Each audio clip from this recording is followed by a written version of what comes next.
My guest on the Culture Crawl today is Tim Hankewich, musical director from Orchestra Iowa, who comes in every now and again to talk about upcoming concerts, and it's concert week. That's right. Great. Again. Hey, thanks for keeping the doors open again. Great to be here.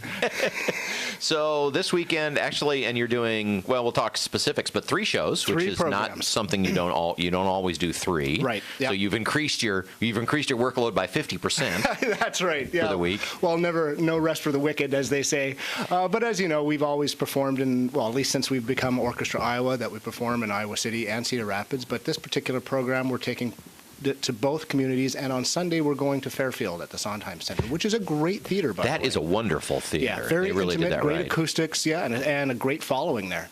And the program is Old World Wonders. Yeah, it's kind of your typical sort of classic, straight down the plate orchestral repertoire, that, you know, the standard repertoire. However, what I'm really excited about this particular program is the guest artist that we're bringing in, Joshua Roman. And here's the reason why he's such a big deal. I think now is the time to come hear him at his prime, because we're not going to be able to afford somebody of his caliber probably ever again. This is somebody who's likely to go on and join the ranks of somebody like a Hilary Hahn, a Joshua Bell, or dare I even say a Yo-Yo Ma. This kid was... I could call him a kid. He was principal cellist of the Seattle Symphony, which is a plum job, at the age of 22. And then decided to step down because his concertizing career took off. And so he's in his mid-20s, and the guy's an absolute monster, and he is in demand everywhere, and we're lucky enough that we got him now.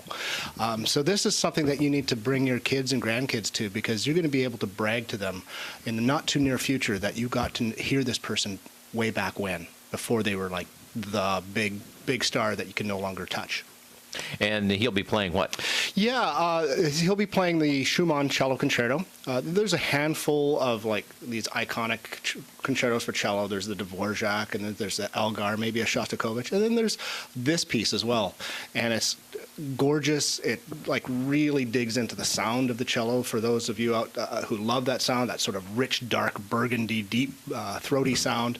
And it's also a tightly knit composition. Usually, when you go to hear a concerto, you hear like a first movement, a second movement, a third movement, and these all stream together into one long concerto, and especially good for those of us who don't know where to clap. Oh, yes. See, this, you don't have to worry about that. You know, it's funny that you bring that up, because a lot of people think, you know, I feel so bad asking when is a good time to clap or not. And believe it or not, composers as far back as Beethoven and Schumann were grappling with these same issues.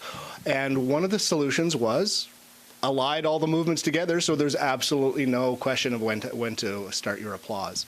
And so people who've always thought of this question in the back of their mind and were always too afraid to ask, rest assured, all of music history has been grappling with this, and the issue still isn't settled. Well, that's just what I was going to say, because I've been in many concerts of yours, right, where after a movement, people started to clap, because it was awesome. And I'm totally okay with it. Actually, I really envy the jazzers, because, you know, somebody gets up there, they shred a solo, and people applaud. And that applause is just showing your appreciation. And this whole idea of sitting on your hands until the very end is a fairly recent phenomenon. People used to clap between movements all the time. And they changed that because the theory was if you sit on your hands, by the time the piece ends, there will be uproarious applause. And that used to be the case maybe 150 years ago, but today, not really. And so I much prefer that if you are responding to the music and you want to show your appreciation, even if it's between a movement, go ahead and applaud. It beats the alternative. I mean, who doesn't like to be thanked for their work? Talking with Tim Hankewich from Orchestra Iowa about the upcoming concert, Old World Wonders. So we talked about the Schumann. Right. Josh, what else is in the show? Well, you know, if I was to describe this whole program, the one word that comes to mind is virtuosity. Yes, we have the virtuosic cello concerto, but the other two pieces, the Dvorak Sixth Symphony, which ends our program, is an amazingly virtuosic piece for the entire orchestra. You could even describe it as a concerto for orchestra, if you wish. And at the very beginning, a piece by Ravel, that also requires incredible dexterity from our principal oboe, and and Andrew Parker, who teaches at the University of Iowa, is sitting in for this particular performance. And it's called Le Tombeau de Couperin, and it was originally a piano work. that was written in memoriam of many of Ravel's friends who died in World War I. After all, this is the 100th anniversary of the beginning of that terrible war. And it turned out to be one of the great masterworks of the early 20th century. It just also happens to be a really, really hard piece for oboe, and anybody who studies that instrument has this piece in mind because it is the pinnacle of oboe writing. So, yeah, lots of solo, lots of orchestral virtuosity and star power.